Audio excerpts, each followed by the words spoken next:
Eh bien bonjour à tous, j'espère que vous allez bien. Aujourd'hui j'ai décidé avec vous de fabriquer de l'alcool. Alors pourquoi ce titre, fabriquer de l'alcool illégalement? Eh ben en fait, si on va sur Wikipédia, ça dit « Il n'existe à ce jour aucun texte désignant directement la production de bière en amateur pour un particulier pour sa consommation personnelle et celle de ses proches ». Alors j'ai trouvé ça cool de vous montrer comment fabriquer de la bière parce que je suis aujourd'hui avec Sam, qui est un professionnel de la création de bière, et avec lui, on va ensemble faire une bonne cuvée des familles, vous allez voir. C'est parti pour la présentation du matos. Alors en fait ici vous pouvez voir il y a tout le matos, on va vous montrer en détail un petit peu. Et ici on a installé le bac en fait pour faire cuire parce qu'on va devoir faire cuire évidemment tout le bordel. Alors ici on a du grain, c'est quoi comme grain en fait? C'est du grain d'orge maltais, donc ça veut dire qu'il a été humidifié pour le faire germer. Bon, en gros c'est des grains qu'on va venir utiliser pour fabriquer la bière. C'est le grain qui va nous donner le sucre avec le procédé qu'on va voir par la suite, et le sucre il va nous permettre de donner à manger à nos levures, et les levures elles mangent du sucre et elles fabriquent de l'alcool, et nous c'est ça qui nous intéresse. Ouais, ça. En fait on fait travailler des levures pour que ce soit elles qui fabriquent l'alcool quoi, pour faire la bière. Après, mon cher Otumi commence à le prendre et à lui sucer le derrière. Je vous sors un truc du congélo parce qu'il y a des trucs vachement intéressants. Ça c'est quoi? C'est du houblon. On dirait de la weed un petit peu. Clairement le houblon ça sent la weed et c'est de la même famille que le cannabis. Ah ouais, ça n'a rien à voir, ça n'a rien d'illégal. Smoke weed every day. Donc ça, c'est du houblon citra. Ok, donc comme je vous disais, là il y a tout le matos sur la table. On va déjà commencer par la première étape. Ça va être de broyer ça, non? Concasser le mal. Concasser. Alors aujourd'hui, comme on va brasser, eh ben, il faut un outil pour le brassage. On va remuer avec ce fouquet qui ressemble, comme le dit Tony, à une tapette à mouche. Une cuve pour le brassage d'une trentaine de litres. Alors le petit estomac là, c'est un barboteur. Un barboteur. Faut pas que l'air extérieur puisse rentrer, donc on va fermer hermétiquement. Alors on va mettre un petit barboteur pour que l'air puisse sortir mais il ne puisse pas rentrer. On va devoir également désinfecter tout le matériel parce qu'en fait faut pas qu'il y ait de contamination, c'est super important, ça peut tout faire foirer grâce au vinaigre blanc en fait, parce que bon, Samy aime pas trop tout ce qui est chimie, enfin moi non plus, on fait ça de manière naturelle. On va utiliser un thermomètre bien sûr puisque la température est très importante dans notre process. On dirait Maïté quoi. Il me tarde de déguster. On va utiliser le fameux densimètre qui nous permettra regardez, de mesurer le densimètre, mais la incroyable. densité. Ça nous donnera la quantité de sucre, et comme on va le faire avant et après, ouais, on pourra faire par différence un savant calcul assez basique, somme toute, qui nous dira la quantité d'alcool et qui est une information très intéressante pour nous. Ouais, évidemment, parce que si on se retrouve avec une bière à 30 degrés, on va faire par terre. C'est assez rare. Donc on utilisera cette éprouvette. Alors la première étape, mon cher Tony, ce malt là, ce grain, il est en trop gros morceaux. Donc on va le concasser avec ce moulin, et pour en faire une espèce de farine grossière qui va permettre de mieux extraire les sucres qui nous intéressent. Ok, donc là il commence à concasser, vous pouvez voir le bordel que ça fait. C'est absolument chiant à faire, on a beaucoup de sacs. Là on en a à peu près pour une demi-heure à tout concasser, et après on va pouvoir faire 20 litres de bière avec tout ça.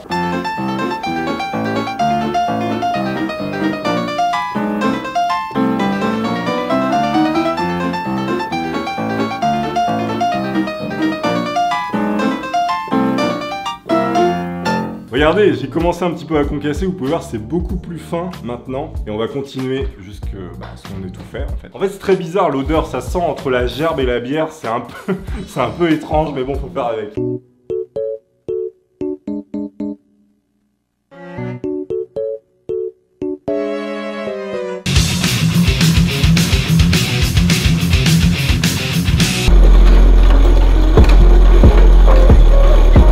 Le trou noir est un objet, ou du moins une surface immatérielle qui va séparer l'espace-temps en deux régions.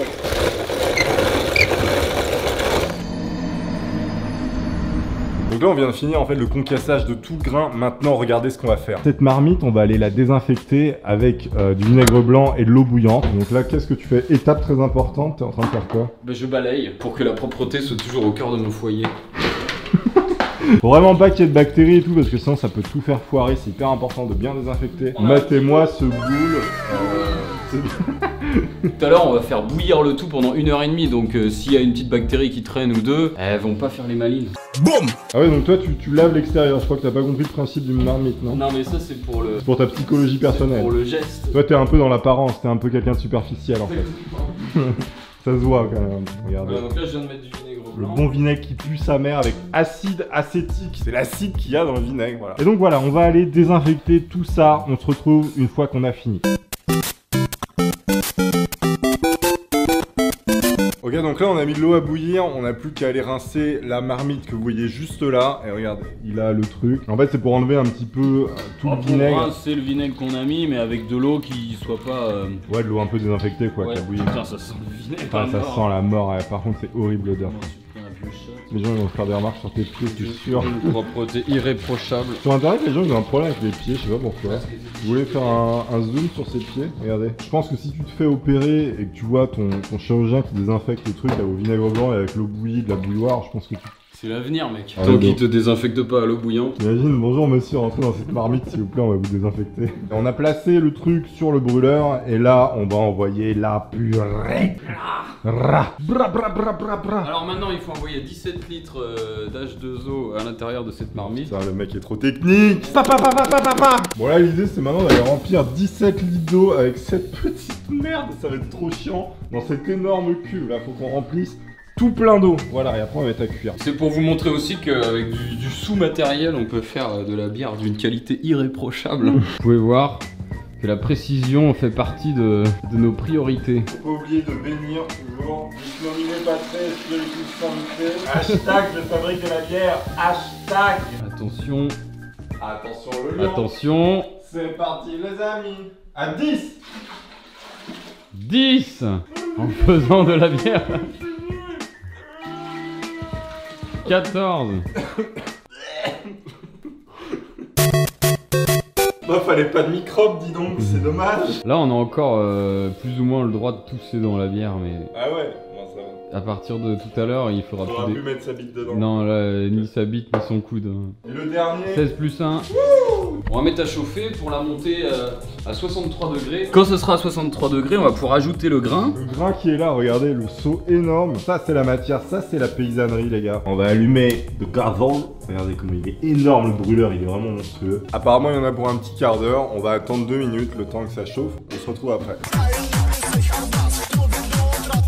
Sam il m'expliquait qu'il y avait différents paliers de température pour faire certaines choses, il va nous expliquer un peu plus en détail. Alors effectivement mon cher Touni, selon le type de bière que l'on veut faire, on va faire chauffer la bière à différentes températures parce que ça va activer certaines enzymes plus que d'autres qui permettent de faire plutôt des bières avec plus d'alcool ou plutôt des bières avec plus de sucre. Et c'est quoi une enzyme à peu près en gros, c'est quoi ce truc? C'est un truc qui va dégrader les sucres. Voilà, l'enzyme c'est une molécule qui va permettre de dégrader l'amidon. Donc l'amidon c'est ce qu'il y a dans les pommes de terre. L'amidon c'est un sucre et en les fait. pâtes et casser cette molécule d'amidon Ouais. pour faire certains sucres qui vont être différents selon l'enzyme qui travaille. Quand on va travailler à 63 degrés, ça va nous permettre d'extraire des sucres qui vont être donc des sucres fermentescibles, des sucres qui vont donner de l'alcool. Donc c'est super important les températures parce qu'en fait selon les températures on fait un petit peu une bière différente à chaque fois et c'est Tout ça. est possible. Voilà, tout est possible, c'est assez important. Là on est à combien? On est à Nous sommes 67. actuellement à 67 degrés. Ok, donc moi je vais aller rajouter le malt, vous allez voir, on va verser le gros seau blanc qu'il y a juste derrière moi, on va tout mettre ça là-dedans. Faut pas se brûler par contre. La voisine elle m'a dit ouais désolé si on a fait trop de bruit parce qu'elle apparemment elle était en train d'épiler un mec, j'ai pas trop compris pourquoi elle m'a dit ça mais... Alors que nous on pensait être ceux qui foutent le bordel Ouais, dans la grave, résidence on fabriquer notre gros alcool dans un appartement. de manière illégale. Ah le darknet. Du coup avec le flux juridique je vais me permettre de verser un petit peu tout ça pour fabriquer ma bière, si vous voyez ce que je veux dire. De manière illégale. De manière illégale. Donc là je verse tout hein. Ouais vas-y. Non, C'est pour la tout. moitié, qu'est-ce que t'as fait? Le paquebot va couler. Donc il faut bien remuer et puis on va vérifier la température si elle est descendue au fameux 63 degrés qui nous intéresse. Là on est à 62. Ouais c'est pas mal hein. Donc là on est bien. Comment on l'appellera cette bière, dis-moi? Elle a tout mis cuvée. Non on peut l'appeler la Samsung cuvée. Parce qu'à 63 degrés c'est la bêta-amylase qui travaille et puis tout à l'heure on va monter à 70 degrés et laisser la place à l'alpha-amylase et l'alpha-amylase elle va donner des dextrines mon frère. Oh les dextrines elles moi Ah voilà les dextrines elles sont agressives. Après on va monter à 78 degrés et là on va détruire toutes les enzymes over détruites. Comme ça, non? Pour la suite des opérations il n'y a plus aucune enzyme qui travaille et qui va pas nous modifier tout le travail qu'on a fait en amont. Est-ce qu'on peut dire qu'on a niqué la mère des enzymes? Catapulte leur grand mort aux enzymes les gars. Donc là le mou en fait qu'on vous parlait il a cuit pendant 45 minutes à 63 degrés. Maintenant on va le remonter un petit peu en température. Donc là il faut lui remettre une grande baigne dans ses dents. On va le monter à 68 degrés. 68 degrés. Pas beaucoup plus C'est mais pas beaucoup plus. à ce niveau là À ce niveau là, il y a des... Le mec horrible. Ouais, la bêta amylase va se dégrader et c'est plutôt l'alpha amylase qui va prendre le dessus. Bon là en fait on va faire ce qu'on appelle un mash out, on va remonter à 78 degrés tout le bordel qu'il y a là, en fait on va réactiver le feu et ça va justement désactiver les enzymes pour qu'elles arrêtent de faire leur travail tout simplement. Ok, donc là le mash out est fini, c'est-à-dire on a désactivé les enzymes, maintenant on va venir récupérer tout ce qu'il y a là-dedans et on va venir le filtrer dans ce bac là, on va tout transvaser, il va se passer plein de choses, vous allez voir, ça va être incroyable. Vous pouvez voir ici le gros filtre qu'on va venir fixer à l'intérieur du seau. Le liquide va passer à l'intérieur, il va sortir par ce robinet, on va le récupérer par ce robinet. Et on va boire directement, ça fera de la bière. Bah encore d'un peu de patience. Oh, je ne suis pas patiente, je veux boire de l'alcool. C'est du travail de désinfecter la casserole. Hein. Quand je fais de la purée moussue. Et là, faut vraiment mettre toute la bouillasse, quoi. Ouais.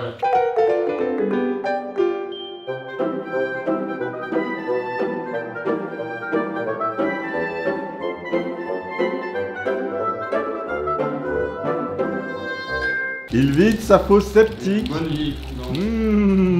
Comme vous pouvez voir ici, on a installé tout le système pour filtrer et par gravité en fait on va venir filtrer tout le bazar. Putain, il y a les flics. Donc là je vais ouvrir et puis maintenant on va vraiment laisser couler le mou à l'intérieur de la marmite. Magnifique, on dirait un intestin qui relâche tout ce qu'il a. Regardez avec le night shot dans la complètement illégal, regardez. C'est totalement illégal, on va aller en prison, le darknet. Alors regardez, ça a fini de passer complètement. Là on voit bien au fond c'est comme ça. Et donc ici c'est le gâteau, ça fait une espèce de mélasse dégueulasse. On va rajouter de l'eau, on va faire ce qu'on appelle rincer les drèches. Donc on va rajouter de l'eau à 78 degrés. Le drèche c'est le grain concassé, bouilli, qui est un déchet, on s'en sert plus. Comme les rageux sur les commentaires YouTube des fois. Oui, c'est à ça que je pensais, ouais. Et donc sans plus attendre, on va rincer les drèches. On va rincer les drèches. Non putain, je m'y attendais pas à celle-là. Tu me surprends tous les jours, Sam. L'objectif c'est d'avoir à peu près 24 litres de liquide Finale, avant ébullition. Et la finale, qui c'est qui l'a gagné? C'est la Belgique. Ok les gars, la nuit est tombée, on a fini de filtrer, ça a pris 2 heures, regardez, maintenant c'est plein, on a 25 litres à la base, on devait en avoir que 20. Mais en fait, vu qu'on va refaire bouillir ici, et ben normalement, on devrait avoir 20 litres, regardez, il note tout dans son petit carnet, cet homme est très consciencieux, n'est-ce pas? La bonne bouillabaisse. Very nice, very nice. Vieille pointe dans mon lino. Oh non. Alors bah là on va mettre à chauffer à balle. Et on va rajouter. Bon là les gars, on va rajouter le houblon. Vous savez, le houblon dans les bières c'est hyper important. Regardez, ça ressemble à un gros sachet de croquettes en fait. Et ça sent un petit peu la weed, c'est un peu bizarre. Donc là on va en mettre 13 grammes de celui-là. Ah ouais, c'est pas beaucoup, on est déjà à 6 grammes. Ah oui. Et donc là on va en mettre 12 grammes de celui-là. 12 grammes, donc ça c'est le houblon aromatique pour donner l'arôme. La couleur. J'ai l'impression d'être un petit peu dans Breaking Bad en fait. On va venir le mettre à l'intérieur et ça va développer un petit peu tous les arômes et tous les trucs bons que vous aimez dans la bière. C'est de la weed ultra concentrée en fait. Et donc là on parsème évidemment et c'est ce qui va donner... Oh, putain, ça boue violent, on la baisse un peu là. Pourquoi ça mousse comme ça quand on rajoute le houblon? C'est quoi, c'est une réaction chimique? Je répondrai que en présence de mon avocat. Ouais, une réaction chimico-houblonique. T'as mis à fond en fait? En fait, j'ai mis à fête. Ah ouais, sur le bord, on peut voir le houblon qui s'est déposé, regardez. Et ça sent grave la weed, c'est ouf. Ok les gars, donc ça fait 80 minutes qu'on attend, regardez. Le truc a viré un petit peu la couleur de la mousse, elle est devenue un peu plus jaune. On va rajouter encore un petit peu de houblon. On a dit combien? 12 grammes 12 grammes. 10 minutes. Ça fait un tourbillon de la mort. Spatio-temporel. Et tu vois que si on saute dedans, on atterrit dans un autre univers. C'est fort probable. On a commencé à 17h45, il est minuit, on n'en peut plus.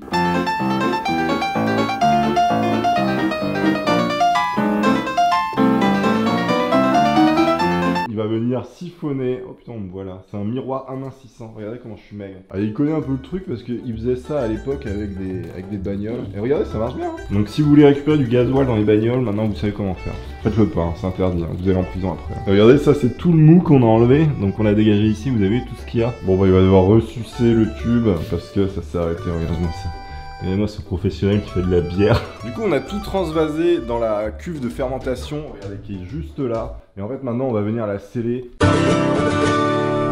Ok, donc on va venir ajouter ce paquet de levure. Un New World Strong Hills Years M42. Le truc, on dirait un missile balistique, quoi, le nom.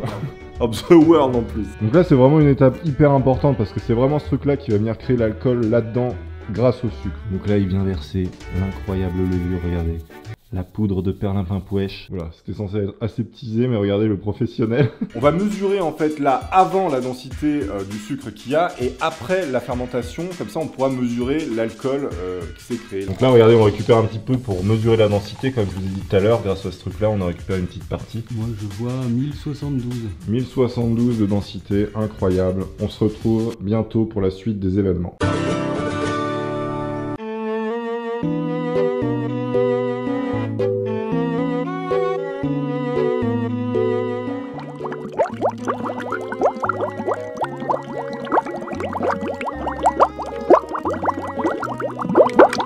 Bon les gars, ça va faire 3 semaines qu'on attend que tout fermente dans les seaux. Maintenant, on va faire l'embouteillage. On arrive dans la phase quasiment finale de la préparation. On a toujours le fameux Samlar qui est toujours présent, mais cette fois-ci, il n'a plus de cheveux. Bonjour Samlar. Bonsoir. Regardez, maintenant on va venir laver avec ça. En fait, les bouteilles, c'est du bon vieux Starsan HB 5 Star 236 ml NLFR. Comme je vous disais, maintenant on va venir mettre le sucre ici, là-dedans. On va le préparer, on va le peser pour que ça puisse fermenter une fois qu'on l'aura embouteillé. Évidemment, on utilise du sucre daddy des familles, tout ce qui est le plus simple, hein, pourquoi s'embêter. Une bonne vieille balance à shit. Non, j'ai vraiment utilisé que pour faire de l'alcool. N'est-ce pas, mon cher Sam Sam? Donc on a besoin de 123,5 grammes de papa sucre.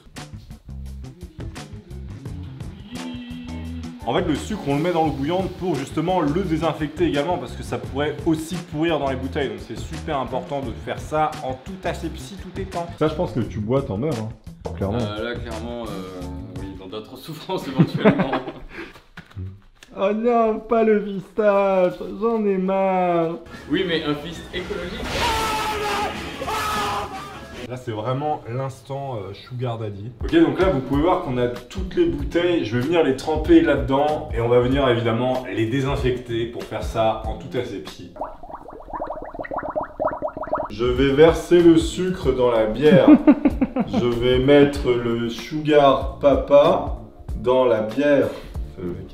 Voilà, en fait, c'est le sucre qui va permettre de faire un petit peu les bulasses dans les bouteilles. Une fois qu'on aura embouteillé, ce sera la prochaine étape. Bam! Là, je remue le papa sucre en fait pour bien mélanger, quoi, pour que ce soit bien, quoi. Après, comme ça, il y aura de la bonne bière. On arrive à l'étape finale, l'embouteillage, les amis. On va venir positionner tout ce qui est là-dedans, toute la binge, dans les millions de bouteilles qu'on vient de nettoyer pendant des heures. L'idée, c'est que ça déborde pas, comme quand vous allez aux chiottes. Et voilà, regardez, on a embouteillé toutes les bouteilles. On a tout ça, incroyable. Un maximum de bouteilles pour un maximum de binge. Les amis, c'est avec émotion que je touche aux fruits de la passion. Ça fait maintenant 1 mois qu'on attend, la bière a continué de fermenter dans les bouteilles. On a mesuré évidemment le taux d'alcool, vous savez, avec le savant calcul qu'on vous avait parlé au début. Grâce à cette machine incroyable, on a mesuré un taux d'alcool de combien, mon cher Samlar? De 5,9 degrés d'alcool. Regardez, et finalement, on l'a appelé la bière de Tonton Samy. J'ai gagné au Shifumi. Il a gagné au Shifumi. Ouverture incroyable. J'ai l'impression d'accoucher d'un enfant, en fait, c'est un peu ça le délire. Comment ça se passe après tant de travail? Vous allez pouvoir... Putain, elle est belle! Elle est belle! Quelle bonne odeur! Quelle bonne odeur du travail accompli. Elle est incroyablement délicieuse. Elle a une saveur incroyable. Ça bulle vachement bien, hein, vous pouvez voir, il y a pas mal de bulles. C'est réussi les gars, on a réussi la mission, on a fabriqué de l'alcool. Abonnez-vous à la chaîne si c'est pas déjà fait, partagez-la avec tous vos potes. On se retrouve très bientôt pour de nouvelles aventures. Bra! Boum!